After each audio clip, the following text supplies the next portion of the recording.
नमस्कार साथियों, अगर आप भी बिहार डीएलएड की तैयारी कर रहे हैं तो ये वीडियो आपके लिए बेहद ही खास होने वाली है। आज के सेशन में हम लोग जिस भी पैटर्न पे अभी आपका बिहार डीएलएड के एग्जाम में प्रश्न पूछा जा रहा है, जिस भी टॉपिक से, उसी टॉपिक से आज के सेशन में 35 शानदार मॉक टेस्ट प्रश्न लेकर के आए हैं, जिसमें से आप कितना सही कर पाते हैं लास्ट में कॉमेंट में बता दीजिएगा, और जिसका आंसर आपको पहले से ही पता होगा तो कॉमेंट में बताते चलिएगा। तो चलिए वीडियो करते हैं स्टार्ट।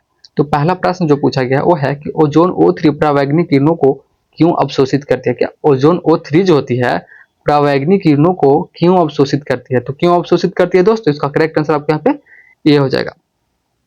रेजोनेंस संरचना के कारण। किसके कारण? रेजोनेंस संरचना के कारण जो है ओजोन O3 परावैंगनिक किरणों को अवशोषित करती है। इस बात को आप लोग यहाँ पे याद रखिएगा। इसका करेक्ट आंसर आपके यहाँ पे ये हो जाएगी दोस्त। फिर यहाँ पे अगला प्रश्न को देखिए, क्वेश्चन नंबर 2। क्वेश्चन नंबर 2 क्या पूछ रहे हैं यहाँ पे कि मानव रक्त में लोहा यानी आयरन किस रूप में पाया जाता है। मानव रक्त में यानी लोहा जो होती है, आयरन जो होती है, वो किस रूप में पाया जाता है? तो इसका करेक्ट आंसर आपके यहाँ पे सी हो जाएगी। हिम कॉम्प्लेक्स के रूप में। किसके रूप में? हिम कॉम्प्लेक्स के रूप में जो है वो पाया जाता है आयरन। इस बात को आप लोग यहाँ पे याद रखिएगा। इसका करेक्ट आंसर आपके यहाँ पे सी हो जाएगी। तो जिसने अब तक मेरे चैनल को सब्सक्राइब नहीं किया होगा तो प्लीज चैनल को सब्सक्राइब करके चैनल से जुड़े रहिएगा। मेरे यूट्यूब चैनल पर जो है बिहार डीएलएड से रिलेटेड बिल्कुल ही टॉप लेवल का क्वेश्चन आपके यहाँ पे मिलता रहेगा। फिर यहाँ पे अगला प्रश्न है, क्वेश्चन नंबर 3 क्या यहाँ पे पूछा जा रहा है, सर्वप्रथम कौन सा मूलभूत कण खोजा गया? क्या सर्वप्रथम कौन सा मूलभूत कण जो है वो खोजा गया था? कौन सा खोजा गया था? तो आपके यहाँ पे इलेक्ट्रॉन को खोजा गया था। किसको खोजा गया था? इलेक्ट्रॉन को खोजा गया था। जो आप यहाँ पे दूसरा ऑप्शन में जो है इलेक्ट्रॉन को देख पा रहे होंगे। फिर यहाँ पे अगला प्रश्न देखिए, जिसको यहाँ पे आंसर आपको पता होगा तो कॉमेंट में बताते चलेगा। डीएनए में एडेनिन ये किसके साथ जुड़ता है? क्या डीएनए में जो एडेनिन है वो किसके साथ जुड़ता है? एडेनिन ए जो है वो किसके साथ जुड़ता है? तो इसका करेक्ट 4 का करेक्ट आंसर आपके यहाँ पे सी हो जाएगी। थाइमिन के साथ जुड़ती है। किसके साथ? थाइमिन के साथ जुड़ती है, इसलिए इसका करेक्ट आंसर आपके यहाँ पे सी हो जाएगी, थाइमिन के साथ। फिर यहाँ पे अगला क्वेश्चन नंबर 5 है। यहाँ पे किसी द्रव्य का जो पृष्ठ तनाव है वो तापमान बढ़ने पर क्या होता है? तो इसका करेक्ट आंसर आपके यहाँ पे बी हो जाएगी, घटता है। क्या हो जाता है? घटता है। जो आप यहाँ पे दूसरा ऑप्शन में देख पा रहे होंगे, घटता है। फिर यहाँ पे अगला प्रश्न देखिए, क्वेश्चन नंबर 6 यहाँ पे क्या पूछ रहा है, ट्रांजिस्टर की बेस परत की मोटाई कैसी होती है? क्या ट्रांजिस्टर की जो बेस परत होती है उसकी मोटाई कैसी होती है? तो मैं आपको यहाँ पे बता दूं, ट्रांजिस्टर की जो बेस परत होती है उसकी मोटाई आपको यहाँ पे सबसे कम होती है। क्या होती है? सबसे कम होती है। जो आप यहाँ पे दूसरा ऑप्शन में सबसे कम देख पा रहे होंगे। फिर यहाँ पे अगला प्रश्न को देखिए, क्वेश्चन नंबर 7 क्या बोल रहे हैं यहाँ पे कि मानव रक्त का सामान्य पीएच कितना होता है? क्या मानव रक्त का जो सामान्य पीएच होती है वो कितना होती है? तो आपको मैं बता दूं यहाँ पे इसका करेक्ट आंसर आपको यहाँ पे बी हो जाएगी, 7.35 से 7.45 तक होती है। इसका करेक्ट आंसर आपके यहाँ पे बी हो जाएगा। फिर यहाँ पे अगला प्रश्न को आप देखिए, क्वेश्चन नंबर 8, ग्रीन हाउस प्रभाव में। क्या ग्रीन हाउस प्रभाव में सर्वाधिक योगदान किस गैस का है? क्या ग्रीन हाउस प्रभाव में जो है सबसे अधिक योगदान किस गैस का है? तो किस गैस का होगा दोस्त? आपके यहाँ पे CO2 का हो जाएगा। किसका हो जाएगा? CO2 का हो जाएगा। जो आप यहाँ पे पहला ऑप्शन में देख पा रहे हैं, इसका करेक्ट आंसर ये हो जाएगा। ग्रीन हाउस प्रभाव में सर्वाधिक योगदान किस गैस का है? तो आपके यहाँ पे CO2 का। इस बात को आप लोग यहाँ पे याद रखिएगा। बिल्कुल ही टॉप लेवल के क्वेश्चन आज के सेशन में हम लोग देख रहे हैं दोस्त।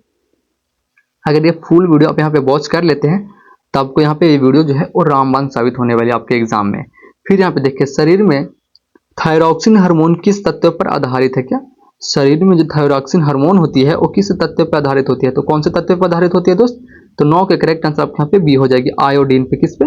आयोडीन पे होती है। जो आप यहाँ पे दूसरा ऑप्शन में जो है आयोडीन देख पा रहे होंगे दोस्त। इसका करेक्ट आंसर आपके यहाँ पे बी हो जाएगी। फिर यहाँ पे अगला प्रश्न को देखिए, क्वेश्चन नंबर 10 क्या पूछ रहे हैं यहाँ पे दोस्त, प्रकाश वैद्युत प्रभाव क्या फोटो इलेक्ट्रिक इफेक्ट किसने प्रतिपादित किया था? क्या प्रकाश वैद्युत प्रभाव जो है यानी फोटो इलेक्ट्रिक इफेक्ट जो है वो किसने प्रतिपादित किया था? तो किसने प्रतिपादित किया था दोस्त? इसका करेक्ट आंसर 10 के आपके यहाँ पे सी हो जाएगी, आइंस्टाइन ने किया था। किसने किया था? आइंस्टाइन ने किया था। जो आप यहाँ पे तीसरा ऑप्शन में देख पा रहे होंगे, इसका करेक्ट आंसर आपके यहाँ पे सी हो जाएगी।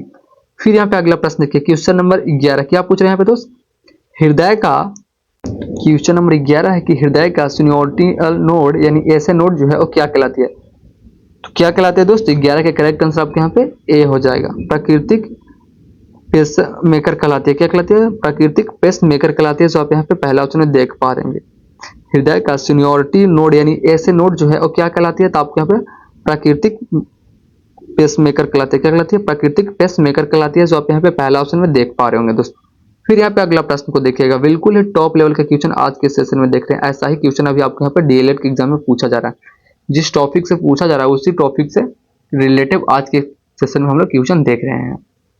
तो देखिए यहाँ पे फिर क्या प्रश्न है, कौन सा विटामिन रक्त में कैल्शियम व फास्फोरस का संतुलन बनाए रखता है? क्या कौन सा विटामिन जो है वो रक्त में कैल्शियम या फास्फोरस का संतुलन बनाए रखता है? तो कौन रखता है दोस्तों? 12 के करेक्ट आंसर आपको यहाँ पे सी हो जाएगी। विटामिन डी बनाए रखता है। कौन रखता है? विटामिन डी जो है वो बनाए रखता है। इसका करेक्ट आंसर आपको यहाँ पे सी हो जाएगी दोस्तों।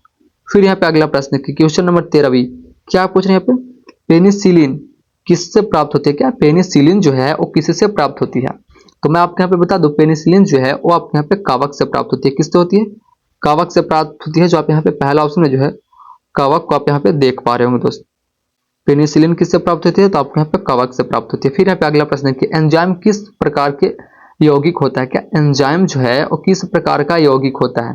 तो मैं आपको यहाँ पे बता दूं, एंजाइम जो है वो आपके यहाँ पे प्रोटीन एक होता है। क्या कैसा यौगिक होता है? तो प्रोटीन होता है। जो आप यहाँ पे पहला ऑप्शन में जो है प्रोटीन देख पा रहे हो। एंजाइम किस प्रकार के यौगिक होता है? तो आप यहाँ पे प्रोटीन होता है, जो पहला ऑप्शन में आप यहाँ पे देख पा रहे होंगे। फिर यहाँ पे देखिए माइटोकांड्रिया को क्या कहा जाता है? क्या माइटोकांड्रिया को जो है वो क्या कहा जाता है?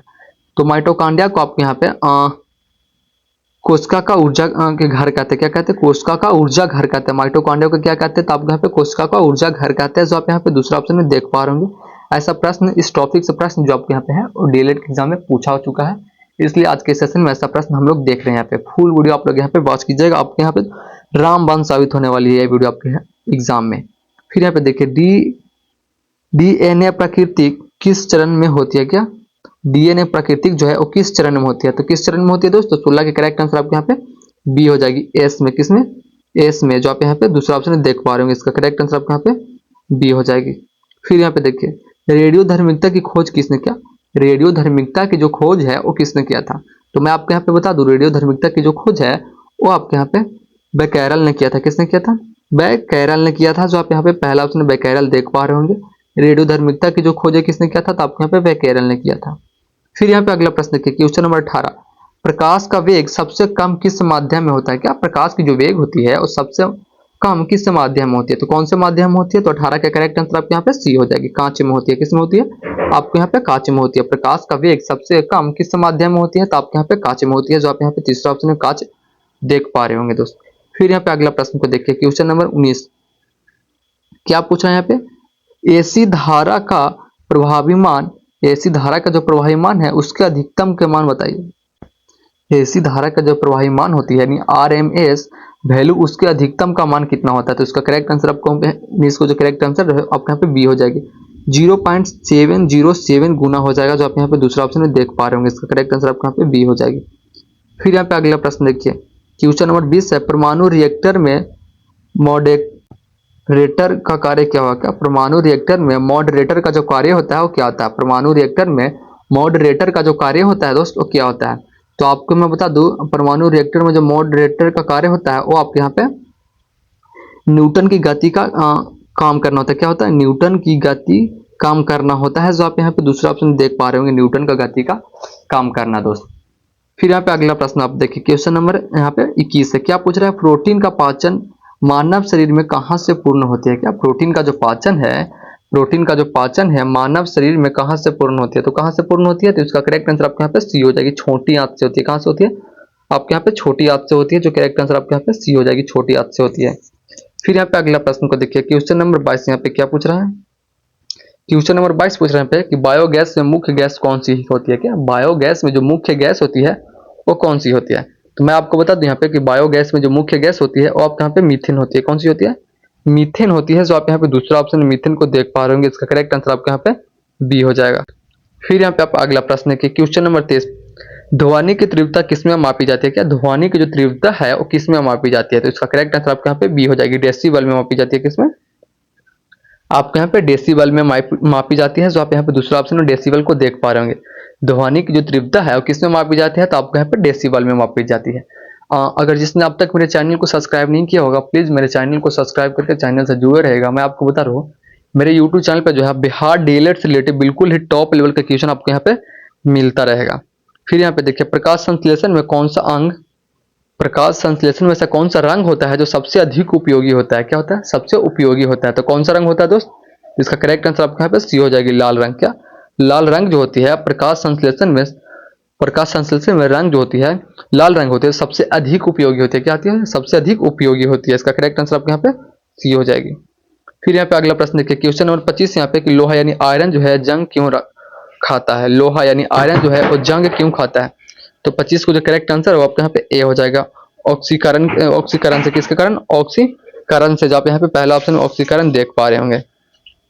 फिर यहाँ पे अगला प्रश्न देखिए, क्वेश्चन नंबर 26 है, सबसे हल्की गैस कौन सी है? क्या सबसे हल्की गैस जो है वो कौन सी है? तो आपके यहाँ पे हाइड्रोजन है। कौन सी है? हाइड्रोजन है। इसका करेक्ट आंसर आपके यहाँ पे बी हो जाएगी, हाइड्रोजन। फिर यहाँ पे अगला प्रश्न देखिए, क्वेश्चन नंबर 27, प्रकाश का कौन सा नियम प्रतिबिंब पर लागू होता है? क्या प्रकाश का ऐसा कौन सा नियम जो है वो प्रतिबिंब पर लागू होती है? किस पे होती है? प्रतिबिंब पे लागू होती है। तो कौन सी होती है? तो आपके यहाँ पे प्रवर्तन का नियम होता है। कौन सी होती है? प्रवर्तन का नियम जो है, प्रकाश वर्ग का कौन सा नियम जो है प्रतिबिंब पर लागू होते हैं? तो आपके यहाँ पे प्रवर्तन का नियम होती है। जो आप यहाँ पे तीसरा ऑप्शन है प्रवर्तन का नियम देख पा रहे होंगे।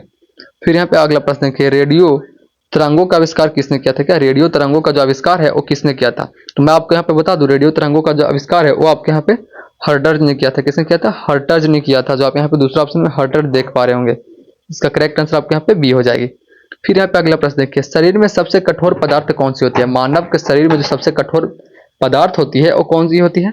तो आपके यहाँ पे करेक्ट आंसर सी हो जाएगी, डी हो जाएगी, दांत और एनामिल होते हैं। क्या दांत और एनामिल जो है हमारे शरीर में सबसे कठोर होती है, इसलिए इसका करेक्ट आंसर डी हो जाएगा दोस्त। फिर यहाँ पे अगला प्रश्न है, क्वेश्चन नंबर 30 क्या पूछा गया यहाँ पे? किस धातु का उपयोग जो है वो ताप विद्युत युग में होता है? क्या किस धातु का जो उपयोग है वो ताप विद्युत युग में होती है? तो किसका उपयोग होता है दोस्त? इसका करेक्ट आंसर आपके यहाँ पे 30 के सी हो जाएगी, लोहा और टंगस्टन की। किसका? लोहा और टंगस्टन की। जो आप यहाँ पे तीसरा ऑप्शन लोहा और टंगस्टन देख पा रहे होंगे। फिर यहाँ पे अगला प्रश्न देखिए, क्वेश्चन नंबर 31 है, कोशिका विभाजन का नियंत्रण किस संरचना द्वारा होता है? क्या कोशिका विभाजन का जो नियंत्रण है वो किस संरचना द्वारा होती है? तो किस संरचना द्वारा होता है दोस्तों? 31 का करेक्ट आंसर आपके यहाँ पे बी हो जाएगा, केंद्रक के द्वारा। किसके द्वारा होती है? तो केंद्रक के द्वारा होती है। जो आप यहाँ पे दूसरा ऑप्शन में केंद्रक देख पा रहे होंगे। फिर यहाँ पे अगला प्रश्न देखिए, क्वेश्चन नंबर 32 यहाँ पे है कि न्यूटन की तीसरी गति का नियम जो है का व्यवहारिक उदाहरण क्या है? न्यूटन की तीसरी गति का जो नियम है उसका व्यवहारिक उदाहरण क्या है? तो 32 का करेक्ट आंसर आपके यहाँ पे बी हो जाएगी, बंदूक चलाने पर झटका। क्या बंदूक चलाने पर झटका? जो आप यहाँ पे दूसरा ऑप्शन है उदाहरण के हिसाब से देख पा रहे होंगे। इसका करेक्ट आंसर आपके यहाँ पे बी हो जाएगी। फिर यहाँ पे अगला प्रश्न देखिए, क्वेश्चन नंबर 33 है, मानव के शरीर में रुधिर चाप सामान्य कितना होना चाहिए? क्या हमारे शरीर में जो है, मानव के शरीर में जो है रुधिर चाप जो है उस सामान्य कितना होना चाहिए? तो इसका करेक्ट आंसर आपके यहाँ पे 33 के ए हो जाएगा, 80/120 होना चाहिए। कितना होना चाहिए? 80/120 होना चाहिए। जो आप यहाँ पे पहला ऑप्शन में देख पा रहे होंगे। इसका करेक्ट आंसर आपके यहाँ पे ए हो जाएगी। फिर यहाँ पे अगला प्रश्न देखिए, क्वेश्चन नंबर 34, पृथ्वी के वायुमंडल में सर्वाधिक प्रतिशत कौन सी गैस है? क्या पृथ्वी के वायुमंडल में सर्वाधिक प्रतिशत जो है वो कौन सी गैस है? पृथ्वी के वायुमंडल में सर्वाधिक प्रतिशत जो है वो कौन सी गैस है? तो 34 के करेक्ट आंसर आपके यहाँ पे बी हो जाएगी, नाइट्रोजन। क्या नाइट्रोजन? इसका करेक्ट आंसर आपके यहाँ पे बी हो जाएगी, नाइट्रोजन। तो फिर यहाँ पे अगला प्रश्न है कि ये जो है हमारा आज का लास्ट प्रश्न है, एक्स किरणें की खोज किसने की थी? क्या एक्स किरणें की जो खोज है वो किसने की थी? ये प्रश्न आप लोग यहाँ पे कमेंट में बता दीजिएगा इसका आंसर। एक्स किरणें की जो खोज है वो किसने की थी? तो आप लोग यहाँ पे कमेंट सेक्शन में बता दीजिएगा। तो ठीक है, फिर मिलते हैं हम अगले वीडियो में। अगर वीडियो अच्छी लगी होगी तो बस एक लाइक, एक कमेंट एंड अपने दोस्तों के पास भी शेयर कर दीजिएगा कि उनका तैयारी भी जो है बिल्कुल ही अच्छी तरीका से हो पाए। और अगर आप लोग की किसी टॉपिक पे या किसी सब्जेक्ट पे वीडियो चाहिए तो आप लोग यहाँ पे कमेंट सेक्शन में बताइएगा, आप यहाँ पे उपलब्ध करवा दिया जाएगा। तो ठीक है।